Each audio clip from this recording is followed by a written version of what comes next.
হযরতে ফাতেমা রাদিয়াল্লাহু তাআলা আনহা অসুস্থ। আলী রাদিয়াল্লাহু তাআলা আনহু চিন্তা করেছেন যেহেতু অসুস্থ হয়েছে তার জন্য একটা আনার নিয়ে আসি। বাহিরে চলে গেছেন, একটা আনার নিয়ে আসতেছেন। ফাতেমা অসুস্থ, তাকে খাওয়াবেন। রাস্তায় একটা দেখা যায় মানুষ বলতেছে, হে আল্লাহর বান্দা আলী, আমার অসুস্থতা হয়েছে, আমার মনে চাইতেছে একটু আনার খাইতে, তোমার হাতে একটা আনার দেখতেছে, আমাকে দিয়ে দাও। এবার আলী রাদিয়াল্লাহু তাআলা আনহু চিন্তা করলেন কি করা যায়।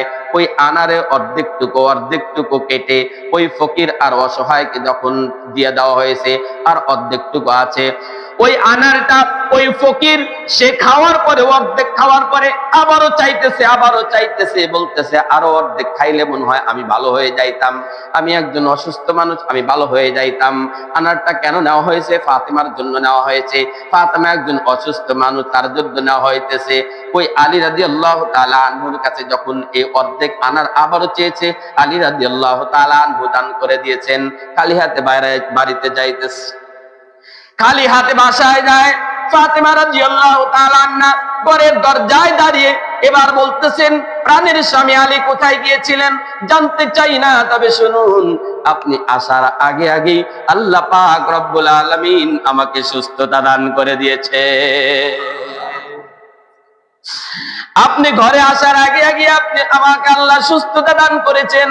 বুঝতে পেরেছি আপনি আনার নিয়ে আসার জন্য গিয়েছিলেন, আনার হয়তো আনতে পারেন নাই, কিন্তু আমি অসুস্থতার কারণে যে আনার আনতে গিয়েছিলেন আমাকে খাওয়াবেন, ওই খাওয়ানোর কারণে, আনার খাওয়ার কারণে হয়তো আমি সুস্থতা হয়ে যাব, শরীরের ভিতরে একটু শক্তি চলে আসবে। আপনি হয়তো রাস্তার ভিতরে কি করেছেন আর কেমনে জানি না, তবে আল্লাহ আমাকে সুস্থতা দান করেছেন। ঘরের ভিতরে আলী আর ফাতেমা যখন প্রবেশ করেছেন, হযরতে সালমান ফারসি রাদিয়াল্লাহু তাআলা আনহু ঘরের দরজায় এসে যখন নক করতেছেন আর বলতেছেন ঘরের ভিতরে কেউ আছেন নাকি, তাড়াতাড়ি বের হয়ে আসেন। আলী ঘর থেকে বের হয়েছে, দেখেন সালমানে ফারসি নবীজির সাহাবী, মাথার উপরে কেন যেন একটা লাগেজ আর বোদা আর একটা টুকরি দেখা যায়। এবার সালমানে ফারসি বলতেছেন, হে আলী, এই টুকরিটা নামাও, একটু নিচে নামাও। নামানোর পরে দেখা যায় ওই টুকরি ভর্তি এক খাসি আনার আল্লাহ পাক রব্বুল আলামিন পাঠিয়ে দিয়েছে। এবার যখন আলী জিজ্ঞাসা করতেছেন, সালমানে ফারসি, তুমি এই আনার কোথায় থেকে পাইলা, কেমনে আনলা? সালমানে ফারসি নবীজির সাহাবী উত্তর দেয়, আমি এত কিছু জানি না। নবী আলাইহিস সালামের দরবারে কে যেন এসে তার বাগানের আনারগুলো দিয়ে গেল। নবী আমাকে বললেন, যাও যাও ওই আলী আর ফাতেমার ঘরে দিয়ে আসো। এবার যখন ওই আনারগুলো এক একটা করে আলী গুনে, এক একটা করে গুনতেছে, কারণ আলী রাদিয়াল্লাহু তাআলা আনহু জানেন, মান জাআ বিল হাসানাতি ফালাহু আশরু আমসালিহা। আল্লাহ পাক রব্বুল আলামিন কোরআনুল কারীমের ভিতরে বলেন, একটা নেক আমল করলে আল্লাহ পাক 10 গুণ সব দান করবেন।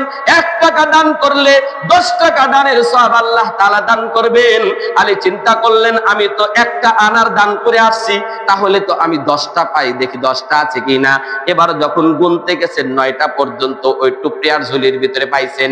9টা পাওয়ার পরে সালমানে ফারসিকে জিজ্ঞাসা করছেন, ভাই, এই আনার তো 9টা পাইলাম, এখানে তো 10টা থাকার কথা। আল্লাহু আকবার, আপনি তো 9টা নিয়ে আসছেন, 10টা কই? আল্লাহ তো বলছেন একটা দিলে 10টা পাওয়া যায়, 9টাকে। সালমানে ফারসি বলতেছেন, ভাইজান আলী শুনুন। এবার তার পকেটের ভিতর থেকে শুধু তার এই ঘটনা আর এই হিকমত জানার জন্য পকেটের ভিতর থেকে একটা আনার বাইর করে দেয়। দেওয়ার পরে বলতেছে, শুনুন, আমি এই একটা আমি চুরি করি নাই আর এমনি নেই নাই, বরং আপনাদের এই ঘটনাটি উদ্ঘাটন করার জন্য একটা আমি লুকিয়ে রেখেছিলাম। আলী রাদিয়াল্লাহু তাআলা আনহু আয়াত করে শোনায় দেয়, মান জাআ বিল হাসানাতি ফালাহু আশরু আমসালিহা। আল্লাহর রাস্তায়, আল্লাহর দ্বীনের জন্য, কোরআনের জন্য, নবীর জন্য আর দ্বীনের জন্য যেই মানুষটা একটা ছোট্ট নেক আমল করে, আল্লাহ পাক রব্বুল আলামিন তাকে কয় গুণ দেয়? কয় গুণ দেয়? সুতরাং ওয়াজ মাহফিল কি নেক আমল না? আওয়াজ দিয়ে বলেন, ওয়াজ মাহফিল নেক আমল না? অবশ্যই। এজন্য উৎফুল্ল ভাবে মন চিত্রে আমরা সকলে ওয়াজ মাহফিলের জন্য দান করব। আবারও বলি, দান করলেন